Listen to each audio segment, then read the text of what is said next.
Welcome, guys. Hopefully you are doing well. So आज हम दोबारा देखना चाह रहे हैं मल्टी बाइनरी क्लासिफिकेशंस प्रॉब्लम को with respect to learning algorithms के लास्ट लेक्चर्स के अंदर हमने थोड़ा सा देख लिया था बाइनरी क्लासिफिकेशंस प्रॉब्लम को कि बाइनरी क्लासिफिकेशंस प्रॉब्लम्स हमारे पास होती क्या है, जिसके अंदर हम ये कहते हैं कि हमारे पास जो भी इनपुट या जो भी सैंपल या जो भी ऑब्जर्वेशन होता है वो दो में से किसी एक क्लास से बिलोंग करता है। हमने एक डेटा सेट्स को भी यहाँ पे डिज़ाइन कर लिया था कि अगर ये हमारे पास डेटा सेट्स हो तो उसके अंदर जो डिफरेंट जितने हमारे पास सैंपल्स थे तो हर एक सैंपल किसी न किसी क्लास से ताल्लुक़ रखता था।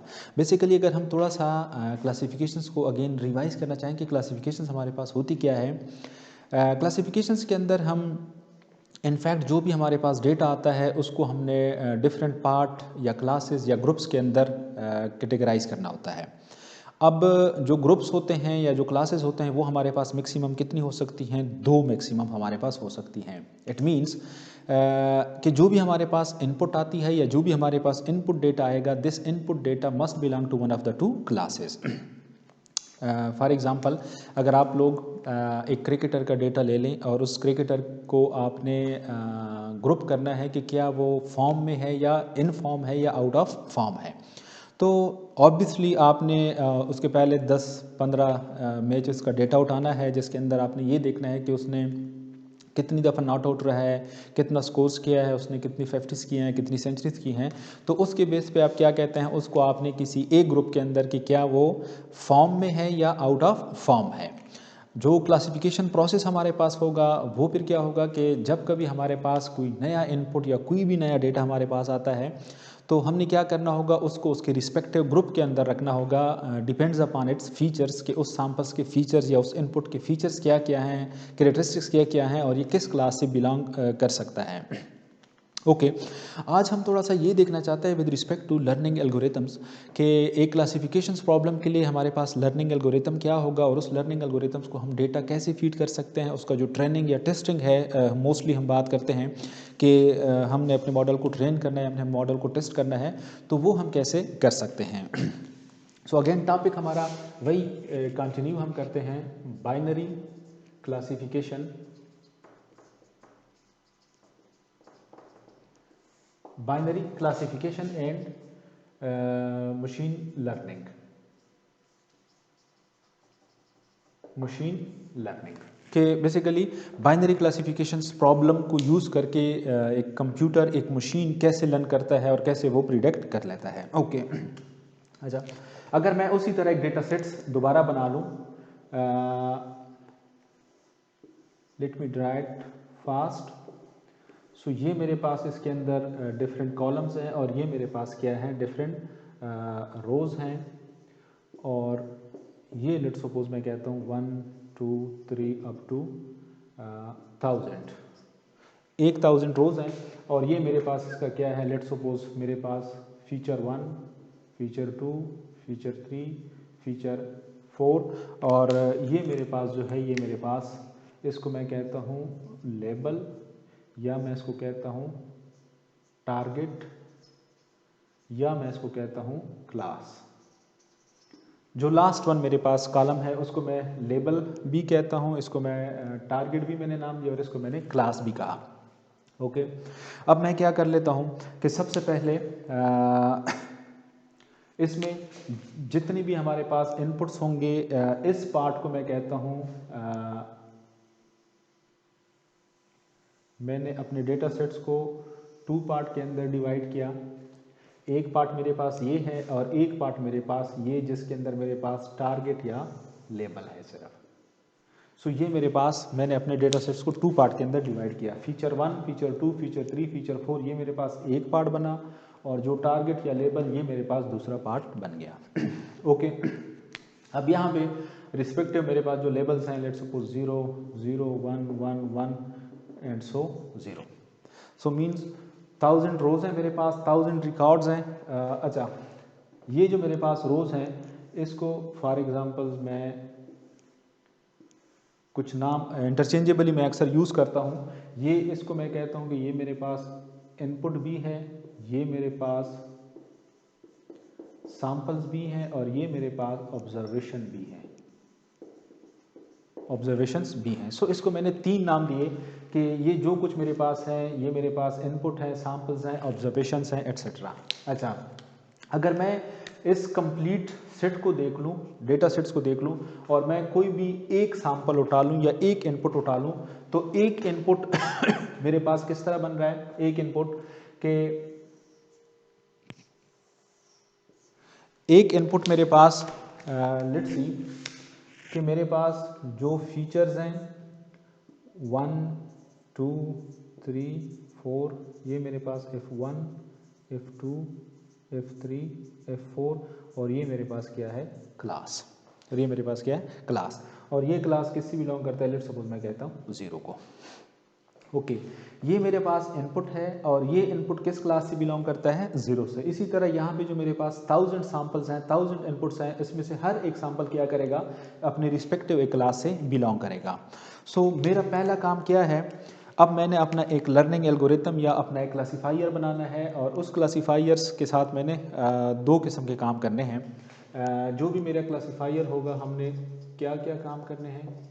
सबसे पहले मैंने उस क्लासीफायर को क्या करना है, ट्रेन करना है, और फिर मैंने उसको क्या करना है, टेस्ट करना है, उसके बाद मैंने इसको फिटिंग करनी है, और फिर उसके बाद मैंने इसको टेस्ट करना है, और फिर मैंने इसके बाद इसकी एक्यूरेसी फाइंड आउट करनी है कि मेरा मॉडल कितना एक्यूरेट है, मेरा मॉडल कितना एक्यूरेट है। अच्छा, अब जो ट्रेनिंग है, इस ट्रेनिंग पर्पस के लिए मैंने क्या करना होगा, जो मेरे पास डेटा सेट्स हैं, मैंने इस डेटा सेट से अपने मॉडल को ट्रेन करना होगा, अपने मॉडल को ट्रेन करना होगा। और ट्रेनिंग के लिए मुझे जो मेरे पास जो डेटा सेट्स है, उस डेटा सेट्स को मैंने डिवाइड करना होगा 20 और 80 के रेशो के अंदर। कुछ लोग इसको 30 और 70 के रेशो में भी डिवाइड करते हैं, लेकिन मैं अपने डेटा सेट्स को क्या कर लूँगा, 20 to 80 के रेशो में डिवाइड करूँगा। वो मैं क्यों डिवाइड करूँगा, लेट्स सपोज मैं यहाँ पे कहता हूँ कि ये यहाँ तक मेरे पास है 800 सैम्पल्स। सो अगर मैं 20 और 80 के रेशो में इसकी डिवाइड करता हूँ, तो ये मेरे पास जो सैम्पल्स आ गए यहाँ तक, ये मेरे पास मेरा ये डेटा सेट्स मेरे पास अब बन गया। जो फर्स्ट 800 मेरे पास सैम्पल्स हैं, इसको मैं कहता हूँ कि ये मेरे पास लेट्स सपोज ट्रेनिंग सैम्पल्स हैं। एक्चुअली जब मॉडल बनेगा, जब हम मॉडल कुछ लेक्चर्स के अंदर मशीन लर्निंग के अंदर, जहाँ पे हम बाइनरी क्लासिफिकेशन के लिए मैंने एक लेक्चर रिकॉर्ड किया हुआ था, इसके अंदर जब हम मॉडल बनाते हैं तो ज़रूरी नहीं है कि जो फर्स्ट 800 सैम्पल्स हैं ये हमारे पास ट्रेनिंग में चले जाएं।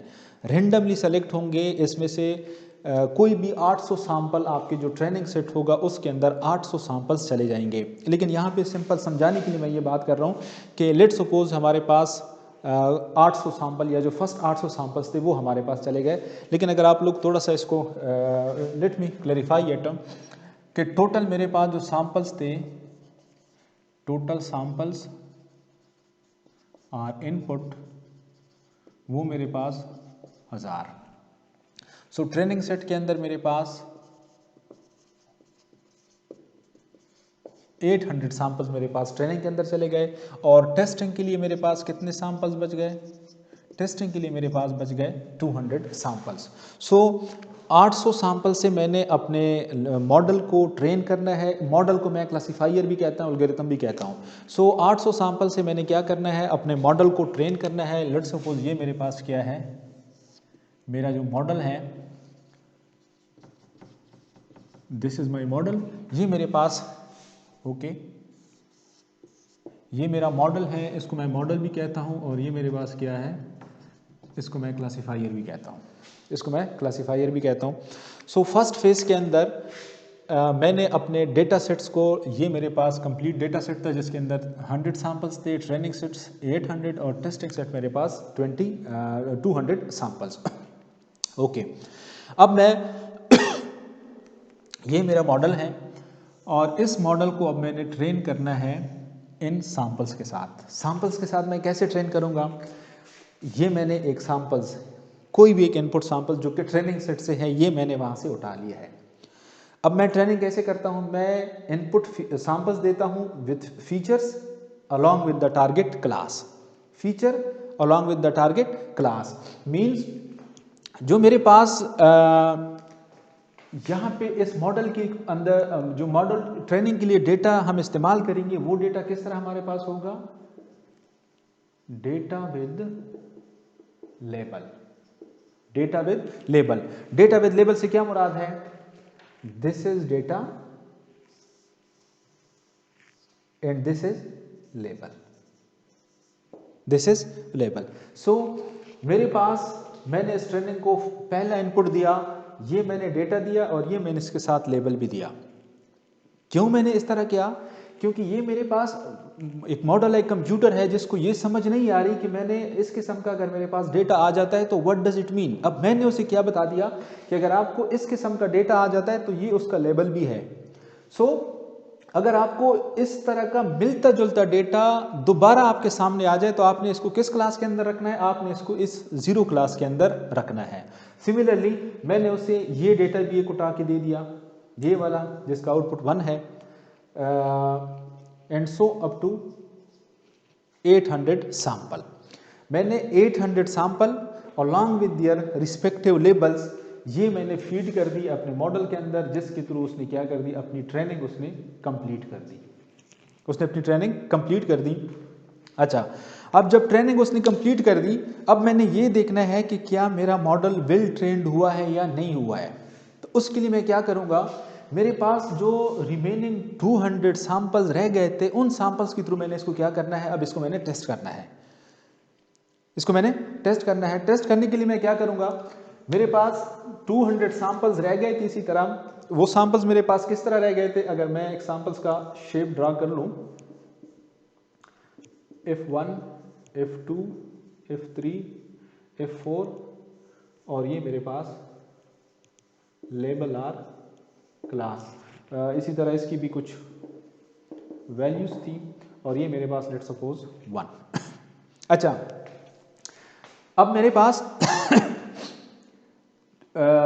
टेस्टिंग के अंदर 200 सैंपल्स थे और वो 200 सैंपल भी इस फॉर्मेट के अंदर थे, डेटा विद लेबल।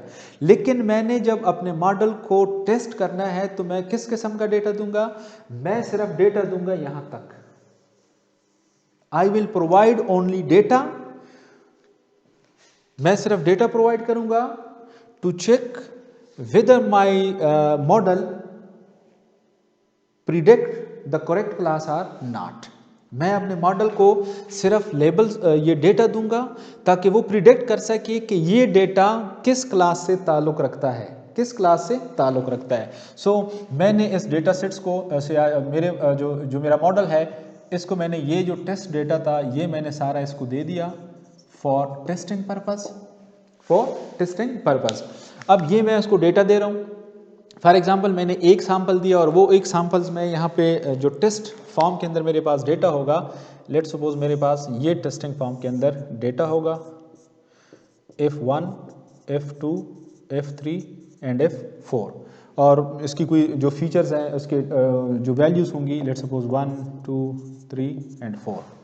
देख लें अब इस डेटा के ये मेरे पास डेटा विदाउट लेबल, डेटा है मेरे पास लेकिन इसके अंदर इसके साथ कोई लेबल नहीं होगा। सो मैं क्या कर लेता हूं? ये डेटा मैं सप्लाइड कर लेता हूं अपने मॉडल को। अब ये इसने क्या करना है? अपने ट्रेनिंग के बेस पे, जो उसने ट्रेनिंग के अंदर लर्निंग की थी उसके बेस पे अब ये क्या करेगा? ये डिसाइड करेगा कि क्या ये डेटा जब मैं इसको, मुझे ये डेटा मिल रहा है, ये डेटा किस क्लास से बिलोंग करता है, ये डेटा किस क्लास से ताल्लुक़ रखता है। सो इसी तरह जो मेरे पास टेस्टिंग के अंदर डेटा था वो 200 सैंपल्स के थ्रू मैंने इसकी टेस्टिंग की कि ये डेटा जो है मेरे पास ये किस क्लास से ताल्लुक़ रखता है, तो वो मुझे प्रिडिक्शन करके देगा कि किस क्लास से ताल्लुक़ रखता है। उसके बाद इसकी वैलिडेशन और प्रिसिशंस आ जाती है, वो हम इंशाल्लाह अपने नेक्स्ट लेक्चर्स के अंदर कवर कर लेंगे। अच्छा, टू समराइज दिस, आज के लेक्चर्स में हमने क्या किया? जस्ट हमारे पास एक डेटा सेट्स था और उस डेटा सेट्स के अंदर हमने ये देख लिया कि हमारे पास डेटा से क्या मुराद है, डेटा विद लेबल से क्या मुराद है। ये हमारे पास सिंपली डेटा है और ये जो लास्ट वन कॉलम है जिसके ऊपर मैंने क्लास या लेबल लिखा हो, ये मेरे पास क्या है? Data with the label. जब मैं ट्रेनिंग करूँगा मॉडल की तो ट्रेनिंग में करूँगा डेटा विद लेबल्स, जिस तरह ये मेरे पास है ट्रेनिंग विद लेबल्स।